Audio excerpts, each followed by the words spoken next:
Bonjour et bienvenue à tous sur le plateau des Changemakers. Aujourd'hui, j'ai la chance d'être en compagnie de Fabrice Bonifay. Bonjour Fabrice. Bonjour. Alors Fabrice, tu es directeur développement durable pour le groupe Bouygues. Tu es également président du C3D, donc le Collège des directeurs du développement durable. Et tu as écrit récemment un livre, tu es co-auteur du livre L'entreprise contributive qui est sorti en 2021 mais qui vient d'être réédité. Bienvenue sur le plateau déjà. Merci. Je suis ravie donc que tu puisses nous en dire un petit peu plus et j'ai en fait plein de questions pour toi. La première, c'est tu as écrit un livre sur le sujet. Est-ce que tu penses qu'on peut concilier le monde des affaires avec les limites planétaires? Est-ce que c'est possible? On pense que c'est possible parce qu'on a écrit un livre dessus, mais que ce soit possible, ça ne veut pas dire que c'est facile.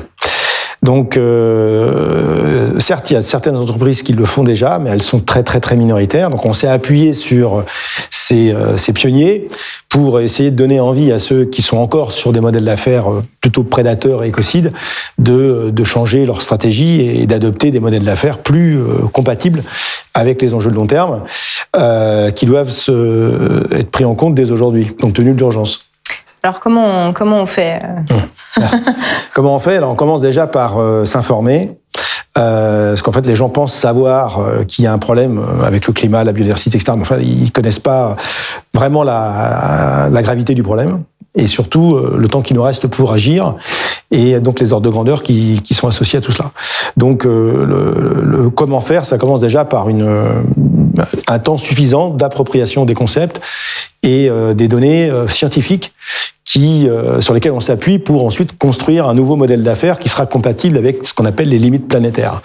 Donc il y a 9 limites planétaires. Celle qu'on connaît le mieux aujourd'hui, c'est le cycle du carbone, et qu'on a largement explosé depuis pas mal de décennies. On est sur un réchauffement moyen aujourd'hui de 1,2 à date degrés de plus depuis le début de l'ère industrielle. Et c'est pas tant le réchauffement qui pose problème, vous le savez bien, c'est tous les dérèglements climatiques associés à ce réchauffement qui posent des problèmes sur donc le rendement des cultures, la montée des eaux, etc.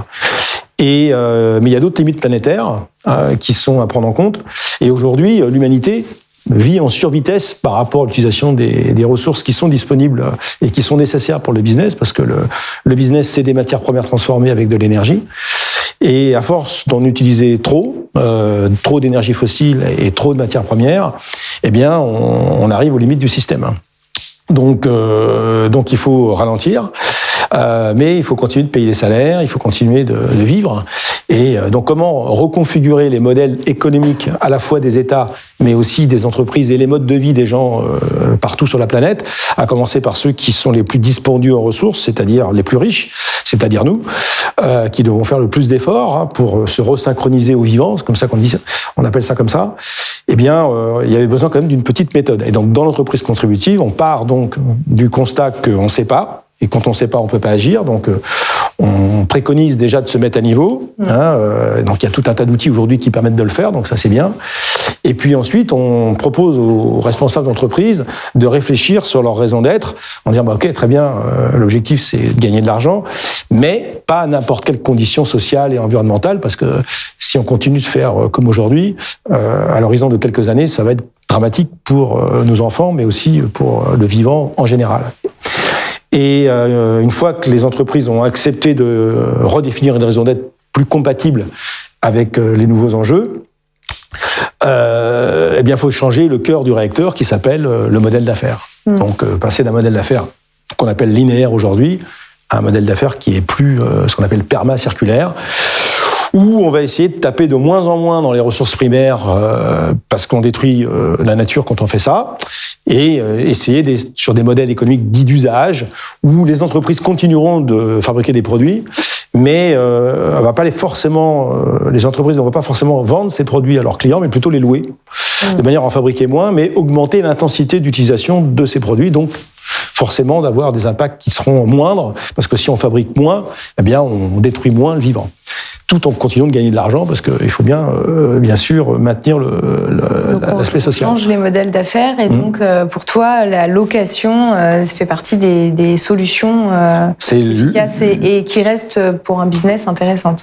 Oui, absolument. Alors il n'y a pas que ça, mais ce qu'on appelle l'économie de la fonctionnalité, c'est l'un des leviers principaux de cette réinvention des modèles. Alors ça existe déjà, il y a plein d'entreprises qui le font déjà, mais c'est juste un problème de passage à l'échelle, et de dire, voilà, il faut que pour tous les produits, on puisse arriver à cela. Et ça nécessitera aussi de faire preuve d'un peu plus de raison sur la fabrication de certains produits qui ne sont pas complètement indispensables au bien commun, et donc d'accepter aussi de produire moins, voire d'arrêter de produire des produits qui ne sont vraiment pas du tout compatibles avec l'urgence climatique d'aujourd'hui. Donc il y a une petite part de renoncement aussi qu'il va falloir intégrer, et il y a aussi une part aussi de redistribution du progrès technologique tel qu'on le connaît aujourd'hui, de manière à ce que les distorsions qu'il y a entre ceux qui ont trop et puis ceux qui n'ont pas assez s'amenuisent, parce que ça crée des tensions, ça crée du ressentiment, ça crée des problèmes sociaux qui, si ça continue comme ça, peuvent déboucher sur des troubles plus graves. Donc il y a aussi dans cette transformation, dans cette transition, une mission éminemment sociétale et sociale. Ok. Et alors justement, est-ce que tu penses qu'aujourd'hui, les gens, parce que donc tu t'adresses plutôt aux entreprises dans ton livre, et je pense que le chemin, il va en tout cas être un peu des deux côtés, côté entreprise et action individuelle également. Est-ce que tu penses que les gens ont pris conscience de cette urgence climatique? On en parle, on entend parler du GIEC, on sait que ça existe. On a eu des élections récemment, la partie écologie n'est pas au centre des programmes, alors qu'on est dans une urgence extrême. Est-ce que tu penses vraiment que la prise de conscience, elle est faite? Non, ce que je vous disais, c'est que la prise de conscience n'est pas faite. Il y a une connaissance du sujet, connaissance très partielle, mais en aucun cas une connaissance suffisamment aboutie pour prendre en compte la gravité du problème et le temps qui reste pour agir. Donc ça, c'est pas fait. La faute des médias, la faute de l'éducation aussi. Peut-être, comme tu disais, le fait qu'on n'a pas envie de renoncer à un certain confort. Alors, il y a aussi, évidemment, vous avez raison, tu as raison, il y a un problème de dogme économique dominant qui refuse de voir l'évidence qu'une planète finie en ressources, c'est une planète finie en ressources, et donc que les arbres ne grimpent pas aux ciels, et qu'au bout d'un moment, il va bien falloir prendre en compte cette dimension finie. Donc il y a énormément de freins socio-techniques, culturels, d'ignorance, tout simplement aussi de beaucoup de gens qui font que on a l'impression que ces sujets sont importants, mais que c'est pour demain, mais que c'est pour les autres. Parce qu'on se dit, comme on n'est pas les plus pollueurs, que les plus pollueurs commencent, et puis nous on le fera après, alors qu'on n'a qu'une seule planète. Et que, au contraire, si on était les premiers à accepter de revoir un peu nos modes de vie, nos modes de production, on pourrait exporter ce savoir-faire de la frugalité, de la sobriété vers des pays qui s'y sont pas encore mis et qui de toute manière s'y mettront tôt ou tard, parce que comme les ressources vont s'amenuiser, qu'il y aura moins d'énergie disponible, qu'il y aura moins de ressources, moins de matières premières disponibles, il va bien falloir que tôt ou tard on apprenne à s'en passer. Et si on veut pas que ce soit perçu comme une punition, il va falloir qu'on réinvente des modèles d'affaires et des modèles de société et des modèles de vie pour les citoyens basés sur un peu plus de frugalité et d'humilité aussi. Donc toi, tu es positif, tu penses, tu as réfléchi à un plan d'action, c'est ce que tu proposes dans ton livre, et ce que tu m'expliquais d'ailleurs tout à l'heure, c'est que ça change finalement, parce qu'il y a un côté très anxiogène à tout ça, oui, et qui peut être paralysant aussi. Et il y a plein de gens qui finalement vont voir l'actu, mais se sentir impuissants parce que la peur, ça paralyse aussi, et que parfois on a besoin de solutions concrètes. Donc c'est ce que tu proposes dans ton livre. Et d'après toi, qu'est-ce qui pourrait aider d'autres? Quels sont tes leviers d'action? Tu me disais qu'il y en avait pas mal aussi du côté du collège des directeurs. Comment est-ce qu'on peut aider tout le monde à cette prise de conscience? Alors, oui, il y a plusieurs... les politiques, les individuels, voilà. tout ça. Donc on a besoin de leadership, c'est vrai. Ouais. On a besoin de leadership, on manque de leaders, femmes ou hommes, inspirants, qui expliquent ces enjeux sans les travestir, sans mentir, et sans apporter aussi des fausses solutions. Parce on a beaucoup dit de bêtises sur le technosolutionnisme, la croissance verte, des trucs qui ne changeront pas en fait le greenwashing. Voilà, donc ça on a beaucoup exagéré sur ces sujets. Ouais. Et ça, c'est pas forcément une bonne chose, parce que ça induit en fait les citoyens dans une espèce de croyance que finalement tout va pouvoir continuer comme avant en changeant 2-3 petites choses. On va remplacer le pétrole par l'hydrogène, les énergies fossiles par des énergies renouvelables, et tout va continuer comme avant. Ce qui est bien sûr complètement faux, compte tenu des ordres de grandeur et du temps qui nous reste. J'insiste là-dessus. Donc on a besoin de... Pas le temps qui nous reste, parce que tu l'as dit plusieurs fois. En fait, c'est pas moi qui le dis, c'est le GIEC. Le GIEC, ouais. Donc le GIEC nous dit qu'il reste 400 gigatonnes de CO2 à émettre pour rester sous les 1,5 degré. Logiquement, cette limite des 1,5 degré, c'était pour 2100. Sauf qu'au rythme actuel des émissions mondiales, autour de 50 gigatonnes de CO2 par an, on aura mangé notre budget des 400 dans moins de 10 ans. Donc on a 10 ans pour inverser tous les modèles. On n'a pas moins de 10 ans, il faut commencer immédiatement. Oui. Mais si on a un rythme actuel, on ne fait rien, dans 10 ans, on aura déjà breaké la limite qu'on s'était donnée dans 70 ans. Pour dire à quel point on est on est à côté de la plaque. Donc le problème, c'est que si on dépasse ces 1,5 degré de réchauffement moyen, et on est quand même bien parti pour les dépasser, la situation climatique mondiale sera beaucoup plus grave, alors qu'elle est déjà très très grave. Et donc, si on continue sur cette trajectoire, on sera probablement sur des réchauffements moyens aux alentours de 2,7 degrés à 3,5 degrés à l'horizon 2100. Et comme je le disais tout à l'heure, c'est pas le réchauffement moyen qui pose problème, c'est tous les dérèglements qui vont être associés, les méga-feux, etc. Et ça va créer des tensions géopolitiques majeures. Il y aura de la famine, il va y avoir des zones qui seront inhabitables. Donc pour la paix dans le monde, c'est quand même pas top, quoi. Mal barré. C'est quand même mal barré pour les générations de ceux qui auront mon âge en 2050, ne serait-ce que ça. Parce que c'est pas dans la nuit du 31 décembre 2099 à 2100 que tout ça va se passer. Ça va être progressif. Et donc les scientifiques nous disent que c'est maintenant qu'il faut réduire nos émissions. Et donc réduire nos émissions, ça veut dire forcément réduire notre système de production, nos modes de vie, parce que tout est énergie autour de nous. On a besoin d'énergie pour absolument tout. Il n'y a pas un seul business qui ne consomme pas d'énergie. Et comme les énergies sont majoritairement fossiles sur cette planète, à 83%, le mix énergétique est fossile, et que les renouvelables ne pourront pas remplacer à l'identique ce que les fossiles nous apportent, pour des raisons de densité, de coût, de place que ça prend, etc., il n'y aura pas d'autre choix que d'utiliser le levier de la sobriété. Mais la sobriété, ça ne veut pas dire la privation, ça ne veut pas dire la punition, ça ne veut pas dire le retour au Moyen-Âge, ça ne veut pas dire tout ça. Ça veut dire faire preuve simplement de plus de lucidité dans nos modes de consommation et dans nos modes de production, et peut-être aussi dans nos modes de rémunération et dans la façon dont on gagne de l'argent, etc. Et ça, ce discours-là, je reviens à ce qui pourrait nous aider. Il faudrait qu'on ait des leaders qui assument de tenir ce discours-là et qui l'expliquent avec des mots justes, sans mentir, sans travestir la réalité, et qui donnent envie d'essayer un nouveau modèle qui sera certainement plus vivable et plus viable à l'horizon de quelques années. Bon, ça, c'est ce qui nous manque. Donc, il nous manque ces leaders. Me fait penser, on avait reçu sur ce plateau Timothée Sommet, qui avait Tilki, un entrepreneur, lyonnais. Je ne sais pas si ça te parle. Non. Qui a donc décidé d'appliquer lui-même tout ce qu'il fallait pour... Et il communique pas mal dessus sur LinkedIn. Donc, tu parles de leader, je pense qu'il en fait partie.